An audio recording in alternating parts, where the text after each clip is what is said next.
네. 오늘이 특별히 선거 날이라서 저도 조금 우리나라의 일꾼들을 뽑는 날이잖아요. 이렇게 오늘 투표장에도 갔다 오고 하면서 여러 가지 생각을 좀 해보게 되었고요. 또 최근에 또 어떤 뭐 프로그램 같은 것들을 좀 보게 되면서 좀 저에게 좀 감명을 준 그런 인물이 한 분 있어서 정치가입니다. 우리가 오늘 선거를 통해서 정치인들을 좀 뽑은 것처럼 오늘이 또 날이 그런 날이니만큼 이 얘기를 먼저 좀 해보면서 함께 말씀에 들어가도록 하면 좋을 것 같습니다.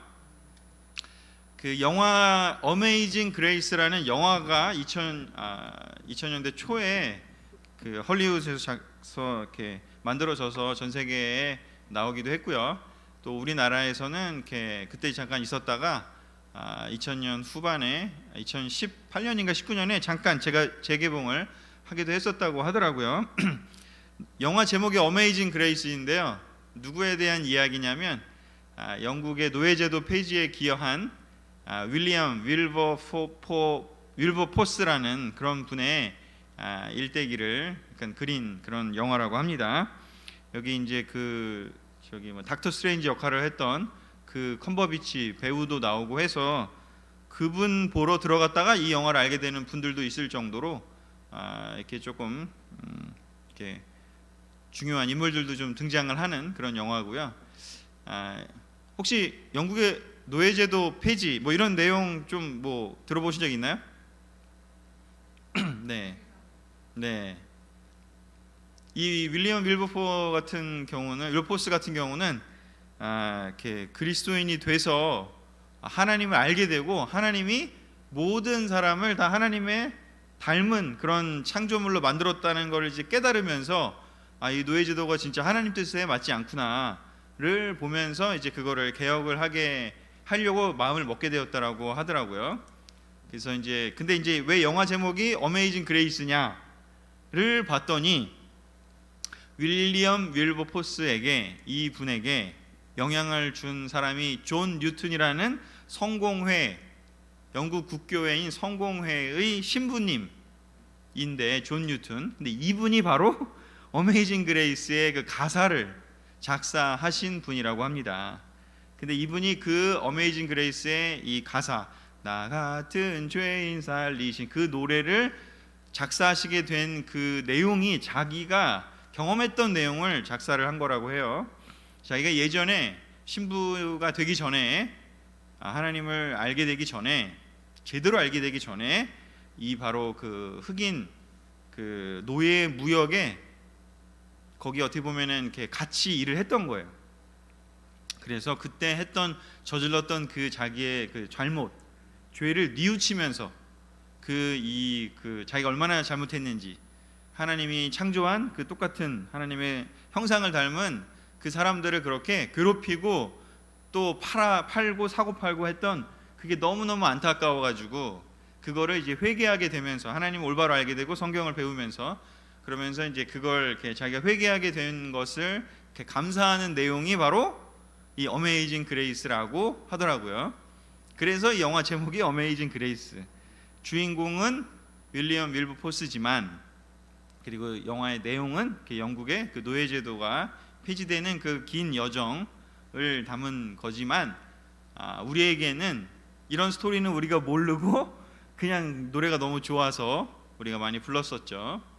그래서 이런 내용을 좀 알게 되니까 저도 또 되게 또 감명 깊기도 했고 또 이 그 어메이징 그레이스 이 노래는 이제 영국에서 이렇게 시작이 됐다가 미국으로 또 이제 건너가서 미국의 흑인들이 그 내용을 또 알고 이 그 노래를 엄청 많이 이제 좀 불렀대요. 그러면서 더 이제 어떻게 보면 우리 흑인 분들이 이게 소울이 넘치잖아요. 그래서 그분들이 불렀던 그게 이제 우리한테도 또 영향을 많이 준 거죠. 그래서 그런 스토리가 조금 있다라는 것을 좀 이렇게 알게 됐고요. 노예제도라는 것이 어떻게 됐냐면 1562년에 영국의 노예 무역이 시작이 됐대요. 이거 뭐 안 좋으셔도 돼요. 그냥 들으시면 돼요. 되게 일찍 시작했죠. 진짜 안타까운 일인데 저도 그 다큐멘터리 이런 걸 보니까 이 노예 제도가 그냥 백인들이 가서 흑인들을 잡아다 판 게 아니더라고요. 아프리카에 있던 흑인들이 자기들끼리 싸워서 포로로 잡은 흑인을 이 백인들한테 갖다 판 거더라고요. 흑인이 흑인을 판 거예요. 백인이 흑인을 갖다 이렇게 잡아간 거는 소수고, 대부분은 흑인이 흑인들을 이렇게 잡아다가 팔았다라는 것을 보면서 저는 좀 몰랐었습니다. 어찌됐건 이렇게 이런 일들이 벌어지면서 영국을 비롯해서 이제 유럽에 막 엄청나게 많은 그런 이제 노예 무역이 이제 진행이 된 거죠. 몇백 년 동안, 한 200년 이상. 근데 이 윌리엄 윌버포스가 되게 굉장히 부유한 집안의 후계자였는데, 그냥 자기는 이런 거에 개혁을 안 하고 그냥 살아도 충분히 그냥 잘 먹고 잘 살 수 있는 사람이었대요. 얼마나 가문이 좋았냐면 21살에 하원 의원이 될 정도의 가문이었던 거예요. 21살에 하원 의원이 될 정도로. 그런데 이제 자기 또 이제 캠브리지였나요? 하여튼 뭐 그랬던 것 같아요. 거기를 이렇게 대학을 나오면서 거기서 알게 된 또 이제 다른 친구 또 선배 이런 사람들이 정치 뭐 젊은 나이에 막 수상도 되고 이렇게 그런 자리들에 많이 가면서 이렇게 많은 이야기를 하게 됐는데, 아까 얘기한 대로 하원의어대에서 이런저런 활동을 하다가 존 뉴튼 경을 만나면서 존 뉴튼 경이 이제 이 신앙을 알게 된 윌버포스에게 너가 정말 하나님의 일을 해야 되지 않겠냐라는 제안을 해서 그 중에 너가 할 일이 바로 원래 이게 목사가 되고 싶었는데, 목사가 되는 것보다 지금 너가 있는 그 자리에서 하나님 일을 해라. 너가 충분히 그 자리에서 하나님 일을 할 수 있다. 꼭 목사가 되지 않아도, 신부가 되지 않아도. 그래서 이제 이 노예 무역 폐지에 대해서 어릴 때부터 열심히 이제 자료를 수집하고 이걸 폐지시켜야겠다라고 생각을 하고, 크리스찬의 마음으로, 정신으로 1787년부터 노예 무역 폐지 법안을 이제 처음 제출했대요. 근데 이제 이렇게 뭔가 개혁을 하려고 그러면 항상 저항이 있잖아요. 엄청난 저항이 있죠. 왜냐하면 벌써 이게 경제적인 거랑 연결돼 있잖아요. 이 무역을 하는, 이 거래하는 어떻게 보면은 그런 어떤 뭐 사장들, 뭐 예를 들면, 그리고 또 배를 또 빌려주는 사람들, 또 그걸 수입해서 또 파는 또 중개무역하는 사람들, 또 그런 사람들로부터 또 세금을 걷어들이고 또 자기의 수입이 되는 정치인들, 심지어는 국왕도 포함되어 있었대요. 이 노예 무역에 있어서의 관련된 것에 있어서. 그래서 극심한 반대들이 있었기 때문에 엄청난 반대가 있어서 이 법안이 통과되기까지 엄청난 많은 시간이 걸렸는데, 20년이라는 시간이 걸려서 윌버포스가 거의 50이 돼서 드디어 이 노예무역 폐지 법안이 하원 의원을 통과를 하게 됐고, 그리고 난 후에 또 한 30년이 지나서 비로소 노예제도 폐지 법안, 그러니까 무역만 폐지된 거고, 또 30년을 더 가서 이제 노예제도 자체가 폐지되는 데는 또 한 30년이 걸린 거예요. 어마어마한 시간이 걸리죠. 그러면서 이제 거의 한 80 나이가 돼서야 비로소 이 노예제도 폐지 법안이 이제 통과되는 경험을 한 거죠. 그리고 이게 통과된 후에 통과된 소식을 듣고 3일 후에 죽었대요. 이게 진짜 평생을 그냥 이 일에 헌신한 거죠. 그래서 이분이 근데 굉장히 하나님 말씀에 대한 확신. 그래서 사실은 진짜 그냥 평안히 살 수 있는 사람인데, 진짜 어떻게 보면은 나서서 그 일에 이제 열심히 평생을 막 살해 위협도 받고 막 폭력적인 그런 위협도 당하고 엄청난 어려움을 많이 겪었는데, 그렇지 않겠습니까? 사실 이제 이런 정치인들이 우리나라에도 많이 나와줬으면 좋겠다라는 생각을 좀 오늘 그런 날이다 보니까 좀 해보는 시간이었고요. 뭐 그렇게 되지 않을까. 우리나라에도 이렇게 하나님 말씀을 제대로 알게 되고 또 정의와 또 사랑이 뭔지를 정말 제대로 아는 사람들이 많이 나오게 된다면 너무 놀랍게 되지 않을까, 나라가 좋아지지 않을까, 그런 생각을 좀 더 해보는 시간이었던 것 같습니다. 자, 그래서 이제 이러한 놀라운 개혁가, 오늘 이렇게 저의 키워드는 이렇게 개혁하는 사람. 뭐 지난주에 히스기야 왕도 좀 봤지만 그 다음 히스기야 왕 다음으로 마지막 남유다의 개혁가라고 할 수 있다면 바로 요시야 왕인데, 이 윌리엄 윌버포스 같이 평생을 어떻게 보면 개혁에 또 자기의 헌신을 했던 그 왕이 바로 요시야 왕입니다. 그래서 열왕기하 22장과 역대하 34장에 이 왕의 이야기가 이렇게 나옵니다. 자, 우리 같이 한번 읽어볼까요? 여기 그 1절 2절입니다. 시작. 요시야는 8세에 왕위에 올라 예루살렘에서 31년을 통치하였다. 그는 여호와께서 보시기에 옳은 일을 하였으며 그의 조상 다윗을 본받아 오직 한결같은 마음으로 여호와를 섬겼다. 열왕기 글에 따르면 요시야는 8세의 왕이 돼요. 근데 왜 8세의 왕이 되느냐? 할아버지가 지난주에 우리 배웠죠. 므낫세 왕이었어요. 55년이라는 긴 시간을 통치를 하고 거의 70, 80이 되는 데까지 이제 통치를 하고 그리고 나서 이제 돌아가시게 되는데 그 다음에 바로 요시야의 아버지이자 그리고 그 므낫세의 아들인 아몬 왕이 이제 통치를 하는데 아몬 왕이 22살에 왕이 됐다가 2년만 통치를 하고 이제 죽게 됩니다. 그러니까 요시야는 우리나라 나이로 따지면 한 15살 그때 태어난 거예요. 8세니까 24살에서 8세를 빼면 그죠? 15살쯤 난 거죠. 그러니까 진짜 아주 자기 아버지가 아주 그냥 왕이 되자마자 왕이 되기 얼마 전에 이제 어릴 때 요시야를 낳고 근데 아버지처럼 이렇게 할아버지처럼 나쁜 그런 통치를 하다가 신하들한테 살해당해요. 너무 나쁜 짓을 하니까. 그래서 되게 짧아요, 내용도. 그래서 요시야는 그런 어떤 히스토리, 아버지는 그렇게 돌아가시고 또 할아버지가 50몇 년 동안 엄청나게 증조 할아버지가 좀 잘해놓은 거를 싹 다 말아먹고 다시 그냥 완전히 그냥 개판을 만들어 놓은 거죠.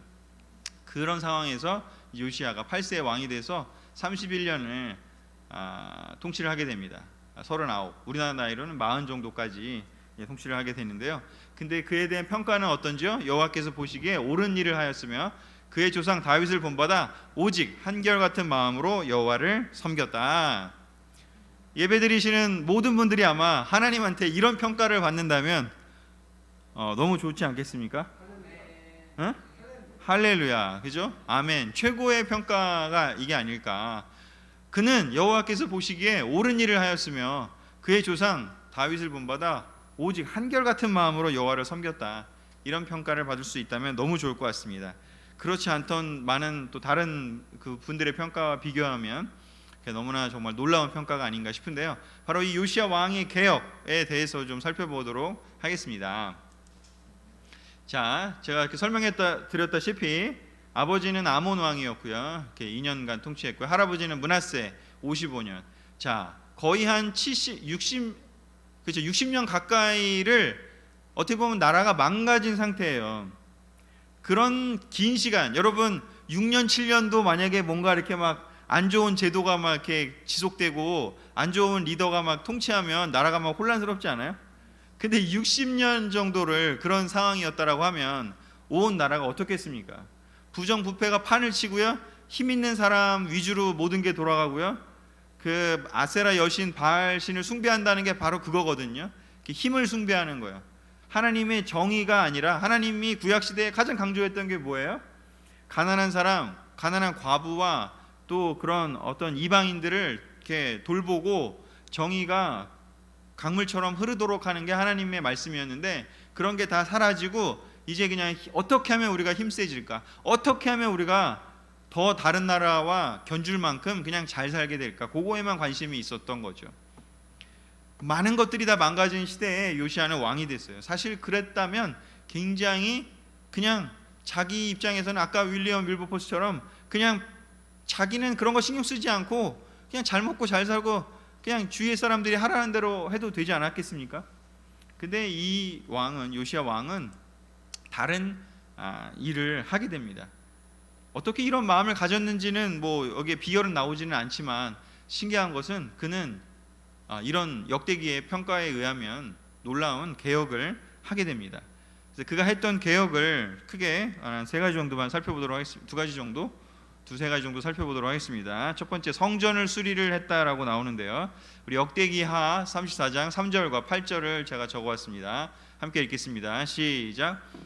요시야는 아직 어린 나이였지만 왕이 된 지 8년에 그의 조상 다윗 왕의 하나님을 찾기 시작했으며 4년 후에 그는 죄로 더럽혀진 유다와 예루살렘을 깨끗이 하는 정결 작업에 착수하여 산당과 아세라 여신상과 그 밖의 모든 우상들을 제거하기 시작하였다. 요시야는 왕이 된 지 18년 그 땅과 성전의 정결 작업을 마치고 성전을 수리하기 위해서 아살랴의 아들 사반과 예루살렘 성주 마아세야와 요아스의 아들인 서기관 요아를 뽑아 세웠다.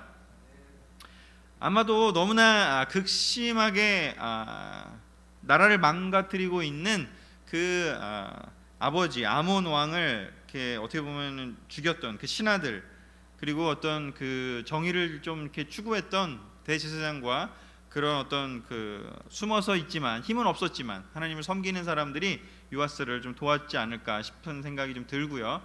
어찌됐건 어린 나이였지만 10대가 됐을 때 다윗의 왕이 하나님을 찾기 시작했고, 그리고 그 찾는 시간을 4년 동안 보낸 후에 그가 좀 힘을 이제 키우고 좀 어느 정도 나이가 좀 됐을 때 죄로 더럽혀진 유다와 예루살렘을 깨끗이 하기 위해서 정결 작업을 착수했다고 합니다. 그래서 모든 자기가 잘못했던 것들, 이 나라에서 잘못됐던 것들을 제거하기 시작을 했대요.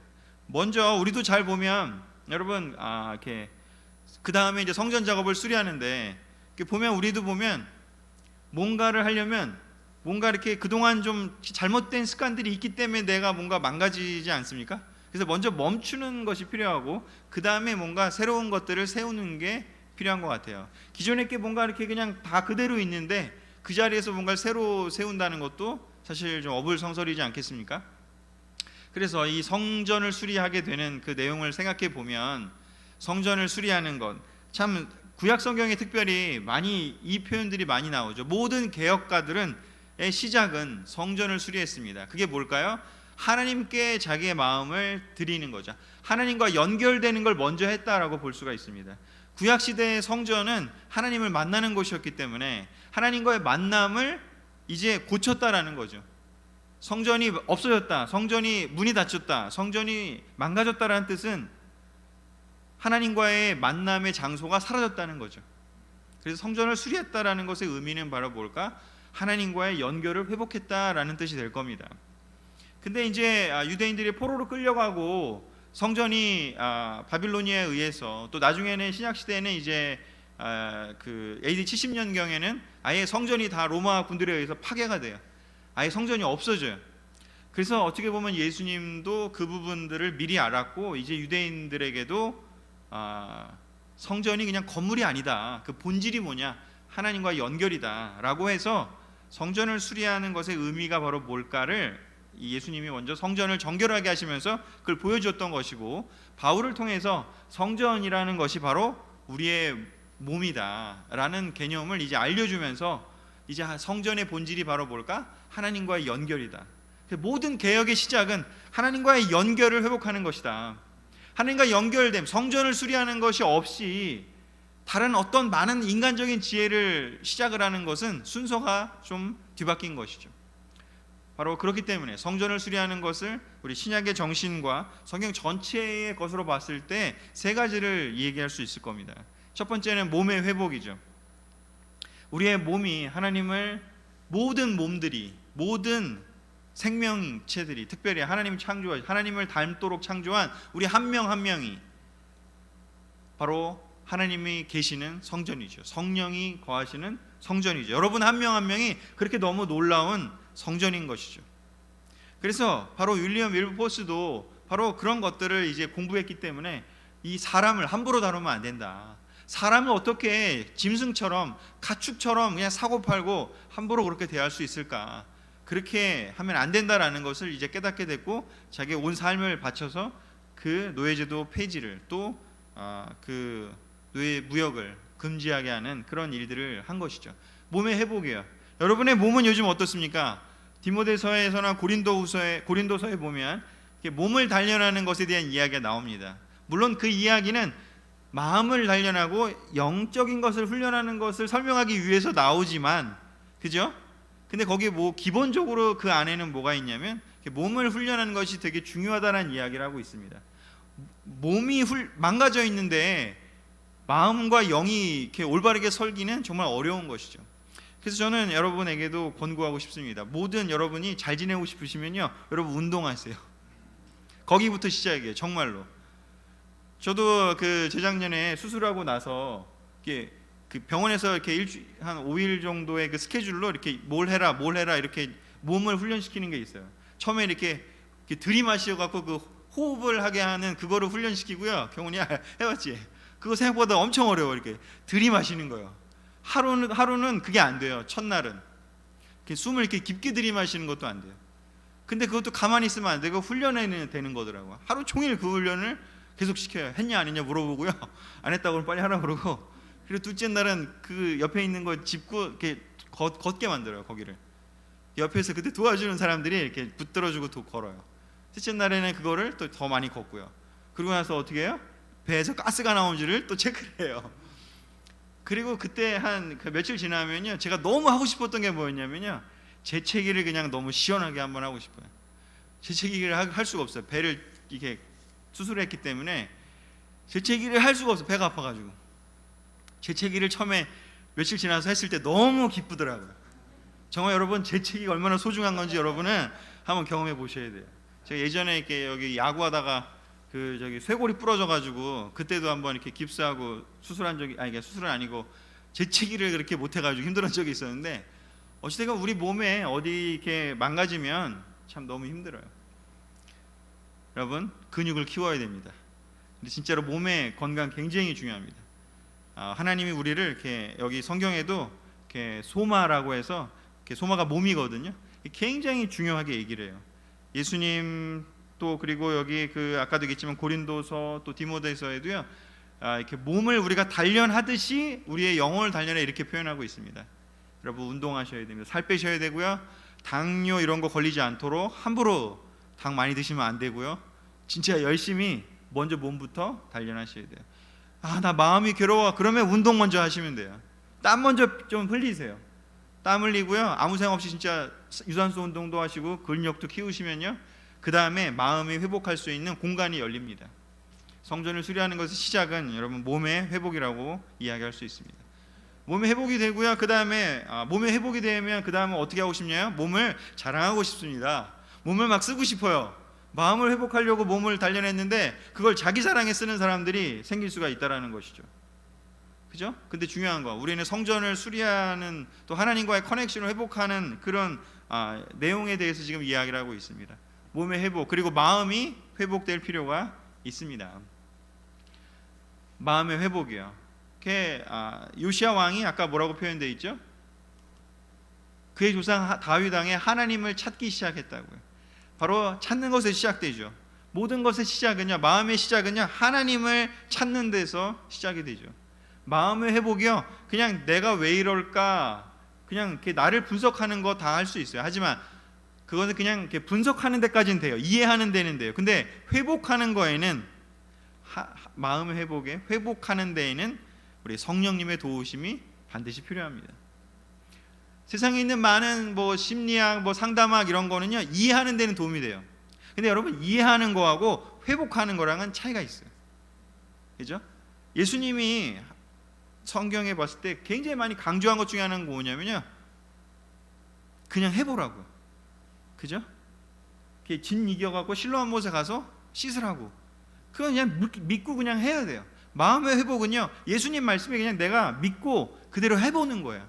이게 이해해서 되는 게 아니라 믿고 그냥 하는 거예요. 성경에서 섬기라고 했잖아요. 근데 섬기는 게 될까? 나는 원래 섬기는 거 어려운데. 아니요, 그냥 일단 기빙하는 걸 한번 해보세요. 성경이 가르침이 세상의 심리학 상담학과 다른 거는 그거예요. 성경은 이해하는 거를 가르치기보다는요, 정말로 회복되는 걸 가르쳐줘요. 거기에 관심이 있어요. 근데 세상은요, 이해하는 게 관심이 있어요. 사람들이 이해하면 돈을 줘요. 요즘에 오은영 목사님 엄청 돈 벌고 있대요. 사람들이 이해시켜 주니까. 그죠? 왜 이런지를 다 알려주니까. 요즘 상담 정신과 엄청 인기 있대요. 이해해주게 하니까. 우리 너무 이해가 안 되면 뭔가 하기 힘들잖아요. 하지만 이해했다고 해서 회복되는 건 아닌 거죠. 마음이 회복될 것이면 일단 결심하고요. 아침에 나가서 여러분 하나님 앞에 가서 기도해 보세요. 몸도 좋아지고요, 마음도 회복돼요. 땀 흘리고 운동하시면요, 여러분 밤에 막 잠 못 자겠다. 저도 이렇게 그런 때가 있었는데, 그죠? 막 불면증 생기고 힘들잖아요. 그냥 땀을 열심히 흘리시고요. 그리고 하나님한테 맡기고요. 모든 거 그냥 맡기고요. 아유, 잘 되겠지. 하나님 맡겨주세요. 하나님 해주세요. 그냥 마음 맡기고요. 그냥 놓으세요. 성경이 그렇게 하라잖아요. 염려를 다 맡기라고요. 그냥 믿으라고요. 그게 마음의 회복이 거기에 시작이 되는 것이죠. 그리고 몸과 마음이 회복되어야 비로소 예배를 온전히 드릴 수가 있는 것이죠. 예배의 회복에 결국에 성전을 수리한다는 것이요. 하나님과의 커넥션을 회복하는 것은요, 예배 드리는 것으로 정점을 찍게 되는 것이죠. 그 사람이 예배 드리는 모습을 보면요 알 수가 있어요. 근데 그 사람의 몸이 안 좋아요, 마음이 안 좋아요. 그 예배를 제대로 드릴 수가 없어요. 그러면 어떻게 몸부터 마음부터 회복해야 되는 것이죠. 그리고 나서는 궁극적으로 우리가 예배를 회복하게 됩니다. 이 구약 시대에는요 아직 예레미야나 또는 에스겔이나 이런 걸 통해서 마음으로 하나님과 연결되는 그 본질을 깨닫기에는 아직은 미진한 시대예요. 그래서 성전에 가서 꼭 예배드리고 성전을 수리하고 뭐 그런 시대인 것이죠. 그래서 하나님 못 믿게 하려면요 성전을 그냥 문 그냥 뚝 이렇게 막아가 버리면 돼요. 아주 간단해. 그럼 사람들이 막 불안한 거야. 나 예배 못 드렸는데 막 하나님하고 멀어진 것 같고. 근데 이제 아까도 얘기했지만 성전이 다 무너지고 본질이 그런 게 아니라는 걸 알게 되면서 예배를 드리는 게 본질이 뭐다? 신령과 진정으로 드리는 예배다라는 것을 얘기를 하죠. 그러나 신령과 진정으로 예배 드리는 것이 그냥 우리가 편안하게 뭐 신령과 진정으로 드리면 되지, 그리고 그냥 이렇게 집에서 편하게 그냥 그렇게 드리는 예배는 아니잖아요. 예배 드리는 거, 하나님에 대한 나의 태도, 하나님에 대한 나의 마음, 그것이 바로 예배이죠.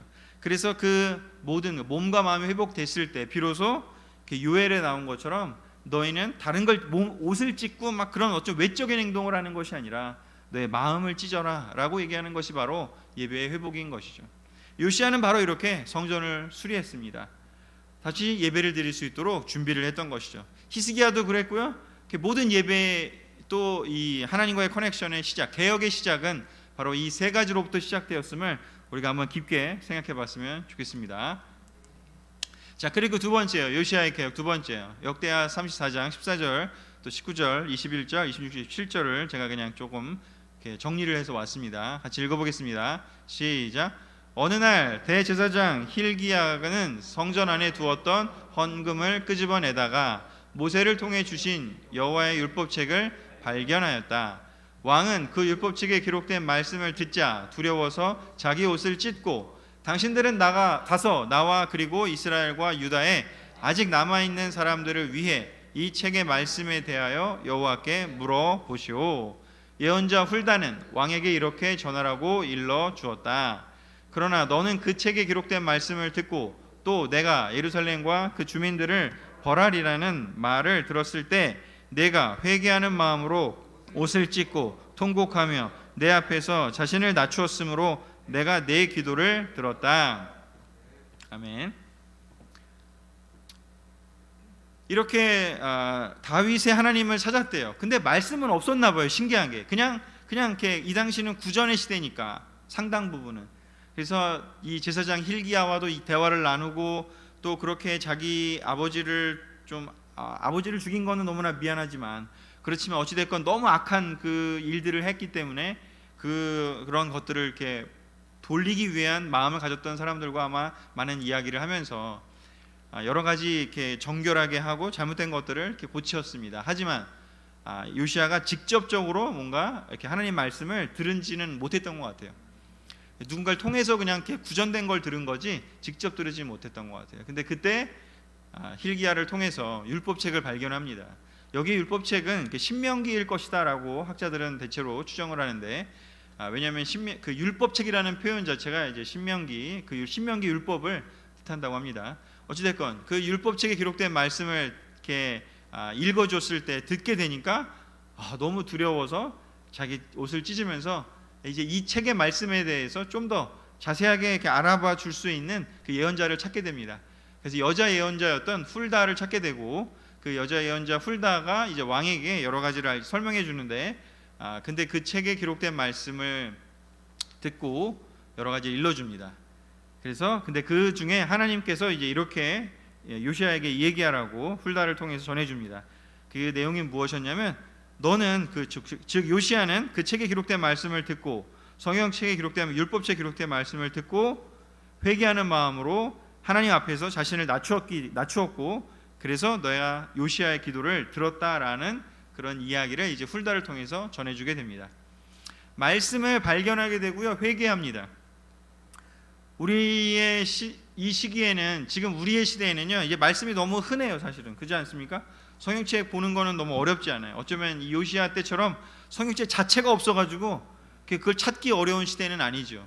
그런데 중요한 건요, 아무리 봐도요, 요시야처럼 할 수 있는 어떤 그런 깨달음이 없는 그런 그냥 하나의 그냥 습관으로 우리가 성경책을 볼 때가 있을지도 모르겠습니다.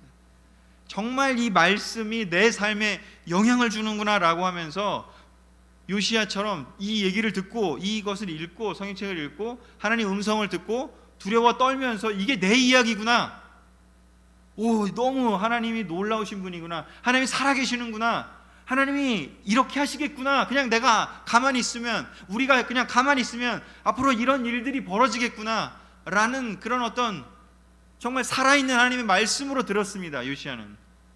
그랬을 때 하나님께서 요시야의 그 마음을 보시고, 회개하는 마음을 보시고, 너가 내 자신을 낮추는 것을 내가 보았다라고 이제 훌다를 통해서 요시야에게 얘기해 주시는 거죠.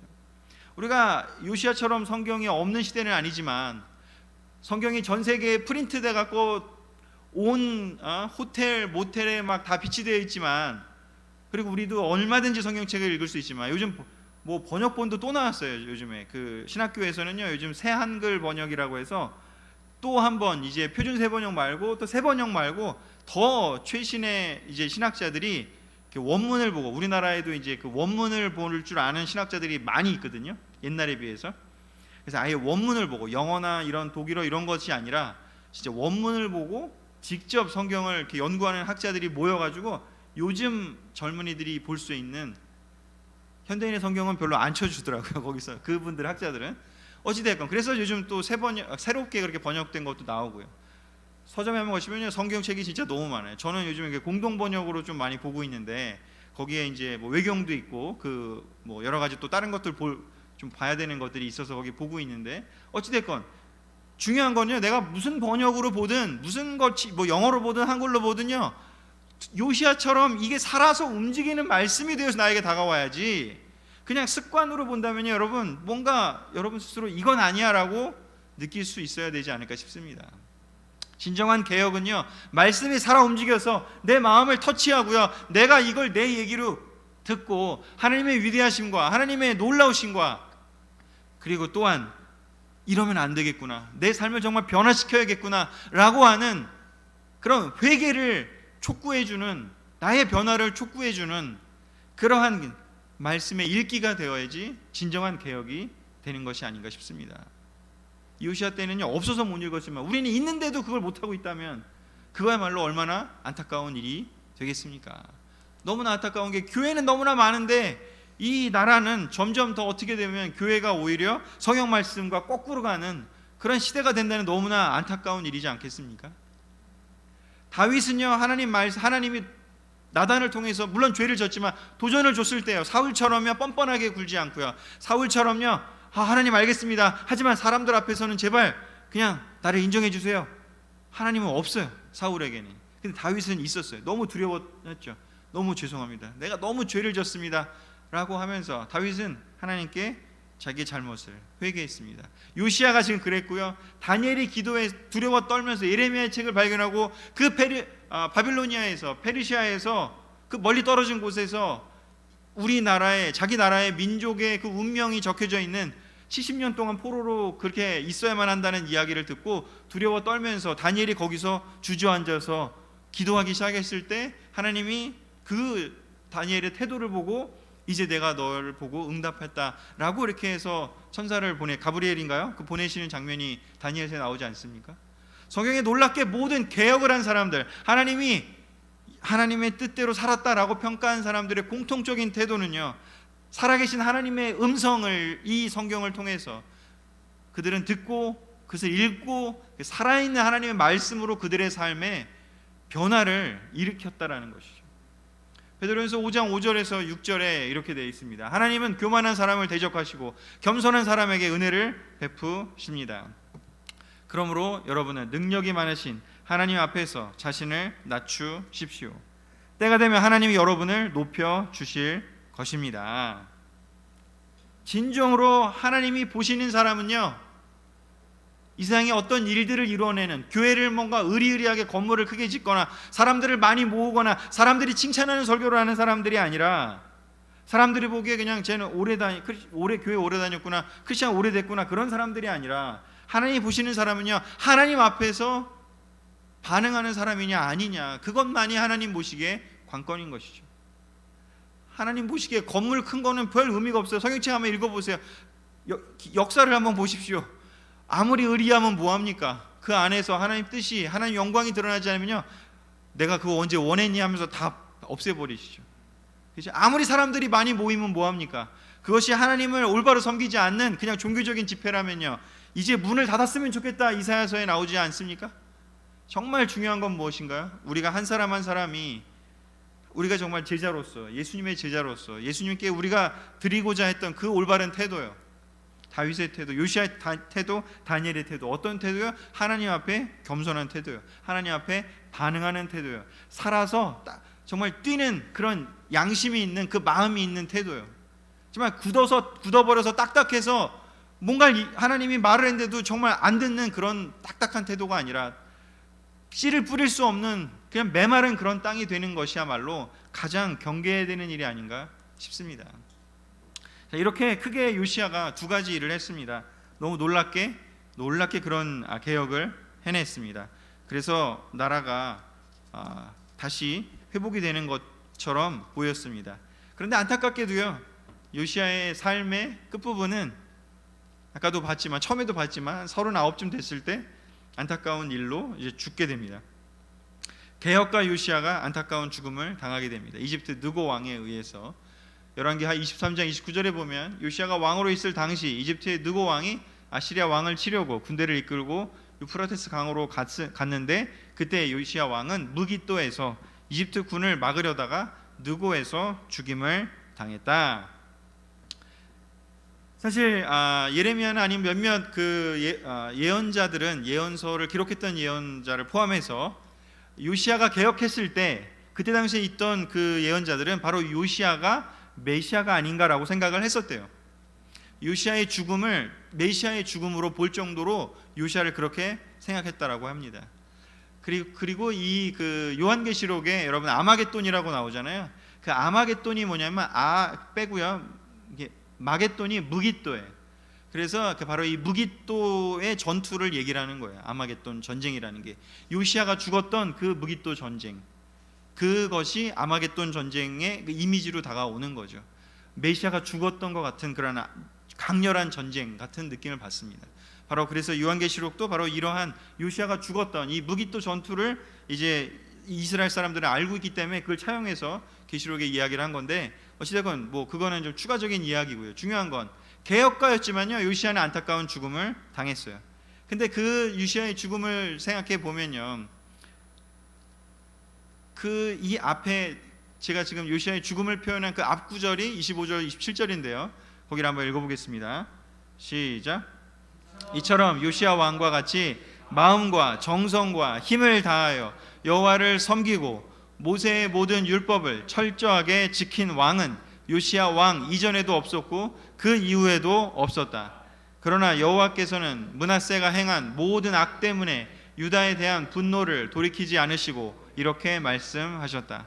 내가 이스라엘을 없애버린 것처럼 유다도 내 앞에서 없애버릴 것이며 내가 택한 예루살렘 성과 내가 경배를 받을 곳이라고 말한 이 성전을 버릴 것이다. 요시야의 죽음은 참 안타까운 죽음이었는데요, 하나님은 요시야의 죽음 이전에 이런 표현을 합니다. 요시야가 너무 놀라운 일을 했다. 하지만 므낫세가 행한 악이 너무 크고, 그리고 므낫세가 행한 악은 사람들이 동조했고 이미 사람들이 다 받아들인 것이라는 게 중요한 거예요. 저변에 너무나 많이 깔려 있었던 거예요. 요시야가 바꾸려고 했지만 사람들은 저항했었고요. 이제 안 들은 거죠. 사실은 므낫세가 나쁘기도 하지만 일반 백성들이 므낫세를 동조한 거예요. 므낫세를 그렇게 지지했던 사람들이 먼저 깔려 있던 거죠. 개혁은 그만큼 어려운 거라는 것을 좀 볼 수 있는 거죠. 요시야 한 명이 해내기에는 어려운 그런 일이었던 거예요. 워낙 저변에 므낫세와 마음이 같았던 사람들이 이미 벌써 많이 퍼져 있었기 때문에. 그래서 하나님께서는 이 므낫세가 한 악 때문에 유다에 대한 분노를 돌이킬 수 없다고. 요시야가 한 정도 갖고는 바뀌는 사람은 아주 극소수의 일부에 불과했다고요. 그래서 요시야가 한 건 너무 놀랐지만 내가 유다를 없앨 것이라고, 예루살렘 성을 없앨 것이라고 이야기를 하는 것이죠. 이 이야기를 들으면서 예전에는 요시야도 실패했구나 이런 생각을 했는데요, 지금 최근에 다시 한번 이걸 보면서요, 와, 내가 얼마나 인간적인 눈으로, 세상적인 눈으로 이 내용을 보고 있었나. 요시야가 계획을 실패했구나 하면서 어떻게 보면 저는 그냥 사람들하고 똑같은 그냥 실패에만 포커스한 거예요. 사람들의 역사, 사람들의 관점에 포커스했구나. 근데 하나님의 관점은요, 세상의 그 나라가 어떻게 되든, 성전이 어떻게 되든 거기에 포커스가 아니고요, 하나님이 이 요시야를 어떻게 평가하는가, 그게 하나님의 관점이었던 겁니다. 사실 요시야가 태어난 시대, 아까 제가 처음부터 설명했지만요, 이 시대에 요시야처럼 산다는 건요 너무 어려운 일이에요. 이 시대에 훌다처럼 산다는 건 너무 어려운 일이에요. 그리고 그 전에도요, 아합의 시대에 엘리야처럼 산다는 것, 엘리사처럼 산다는 건 너무 어려운 일이에요. 그래서 그 사람들을 하나님이 어떻게 귀하게 여기시고, 그렇게 힘든 상황에서 그렇게 귀하게 여기시고, 그 사람들에 대한 평가를 적어 놓으시고 그 사람들을 구원해내시고, 세상의 역사에서는 이게 실패한 왕으로 남을지 모르지만, 그렇지만 하나님 나라에서는 가장 성공한 사람으로, 가장 놀랍게 믿음을 지킨 사람으로 평가된다는 것을 보니까요, 내가 이걸 진짜 세상의 역사를 배웠던 그 흐름으로 봤구나. 하나님이 왜 여기 요시야를 보라는 것이죠. 이런 평가를요, 지금 이 시대는 사실 뭐 요시야가 살던 때처럼 힘들지는 않은 것 같아요. 우리를 생각해, 물론 어려운 것들도 많이 있겠지만요. 왜 나가죠? 자, 개혁은 너무나 어렵습니다. 여러분, 뭔가를 바꾸려고 하는 거 어려워요. 윌리엄 윌버포스도요, 그거 바꾸려고 20대에 시작했는데 언제 이루었다고요? 50대에 80대에 이루고요, 심지어는 그거 다 이루고 3일 만에 마음 이제 놓고 죽어요. 윌버포스는 사실은 행운아예요. 그게 된 걸 보고 죽었잖아요. 한국 교회사를 보니까요, 신사참배 반대하고 들어갔다가요, 1945년 7월에 죽으신 분들, 1945년 8월 11일 날 죽으신 분들, 그분들은 보지도 못했어요. 그분들은 인간의 역사를 보면요, 실패한 사람이 될 수도 있겠죠. 하지만 하나님 나라에서는요, 전혀 다른 관점으로 볼 거예요. 믿음을 지키다가 하나님 나라에 온 사람이라고요. 중요한 건 정말 어떻게 되는 것이죠? 개혁은 어렵다. 개혁이 되든 안 되든 이 세상에서, 이 나라에서, 우리가 사는 이 나라 동안에 우리가 뭔가 바꾸고 싶고, 뭔가 우리가 놀라운 하나님의 나라를 만들고 싶고, 우리가 놀라운 교회를 만들고 싶고, 우리 주위 사람을 도와주고 싶다, 안 돼도 괜찮아요. 거기에 포커스하지 마세요. 그 각 사람은 각 사람이 하나님 앞에서 회개하는 마음이 생길 때 바뀌는 거지, 우리가 도와준다고 안 바뀌어요. 우리가 예전에 실수했던 게 뭐냐면요, 우리가 잘 도와주면 바뀌고요, 우리가 잘못 도와주면 안 바뀌는 줄 생각했어요. 왜? 얼마나 교만한 생각입니까? 각 사람이 하나님 앞에 어떤 태도를 갖고 있느냐에 따라서 그 사람이 바뀌는 거지. 물론 우리가 잘 도와주는 건 촉매제는 될 수 있겠죠. 좀 지혜롭게 도와주면 좀 더 좋겠죠. 하지만 그게 결정적인 요인은 절대 될 수 없다는 겁니다. 우리는 그냥 촉매일 뿐이에요. 좀 좋은 촉매가 되기 위해서 우리는 좀 노력하는 것이고요, 중요한 건 내 믿음이죠. 내 옆에 있는, 내가 책임지는 사람들이요, 내 아내, 내 아이들, 내가 책임지는 사람들, 내 가족이, 그 사람들은 내가 책임이 있잖아요. 무슨 수를 써서라도요, 그 사람들의 믿음을 도와야 되지 않겠습니까? 그건 내 책임이죠. 하지만 그 외에 내 책임이 아닌 사람들은요, 그냥 그건 자원에서 우리가 도와주는 거죠. 우린 요시야와 같은 마음으로, 내가 정말 하나님께 올바로 쓰려는 마음이요, 옆에서 뭔가가 어떻게 되든 말든, 그런 성전이 무너지든 말든, 아까 그 성전 말고 이 겉으로 보는 제도가 어떻게 되든 우리 그런 거 이제 그만 봅시다. 우리 요시야와 같이 하나님이 어떻게 평가를 내려요? 요시야 같이 마음과 정성과 힘을 다하여 여호와를 섬기고 모세의 모든 율법을 철저하게 지킨 왕은 요시야밖에 없었다고요.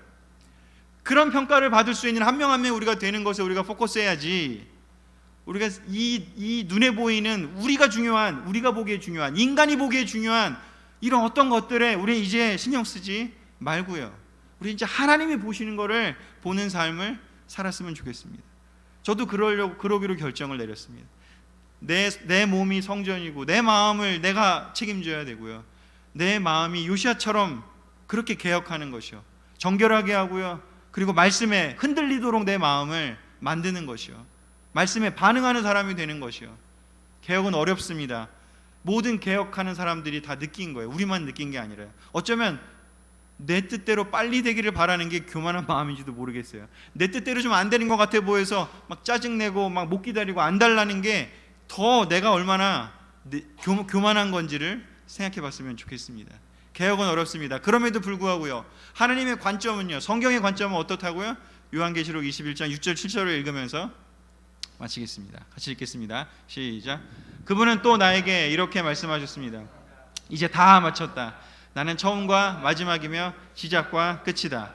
내가 목마른 사람에게 생명의 샘물을 값없이 주겠다. 신앙의 승리자는 이 모든 것을 받게 될 것이며 나는 그의 하나님이 되고 그는 내 아들이 될 것이다. 아멘. 예수님은 지키실 겁니다. 그런 사람들이 아무리 이 세상이 뭔가 좋아 보여도요, 마음이 딱딱해진 사람이 있다면요, 하나님 앞에 신앙의 승리자의 모습으로 못 갈 거예요. 세상이 아무리 어둡고요, 세상이 뭔가 문제가 많이 있다, 내 주변이 문제가 많이 있다고 해도요, 요시야 같은 사람들이 존재하잖아요. 엘리야 같은 사람이 존재하고요. 그리고 예수님이 그런 시대에 그 삶을 사셨잖아요. 할 수 있습니다. 신앙의 승리자는 그 모든 것을 받게 될 거라고요. 그 평가를 받게 될 거라고. 한 명 한 명이 그런 평가를 받게 되는 그때까지요, 하나님은 그 믿음을 지키는 사람을요 도우실 거예요. 그게 잠언 91장 4절의 약속입니다. 하나님은 신실한 사람을 지키실 거라고요. 요시야를 지키신 거예요. 세상의 기준으로는요, 느고 왕한테 그 죽은 사람으로 기록될지 모르지만 하나님이 그를 데려가셨어요. 하나님이 그를 지키셨어요. 성경에 그에 대한 평가가 거기에 증거가 되지 않겠습니까? 그가 본 것은 윌리엄 윌버포스 같은 경험을 했을 수도 있고, 아니면 아까도 얘기했다시피 다 못 보고 죽을 수도 있어요. 우리가 경험할 수 있는 건 다 다를 수 있어요. 하지만 그건 중요하지 않아요. 하나님의 평가가 제일 중요하고요, 바로 우리가 신앙의 승리자를 기다리고 계시는 그 예수님과의 관계를 우리가 어떻게 만들어가는 것이냐에 대해서 우리가 깊게 생각해보는 6월 됐으면 좋겠습니다. 말씀 마치겠습니다. 아멘.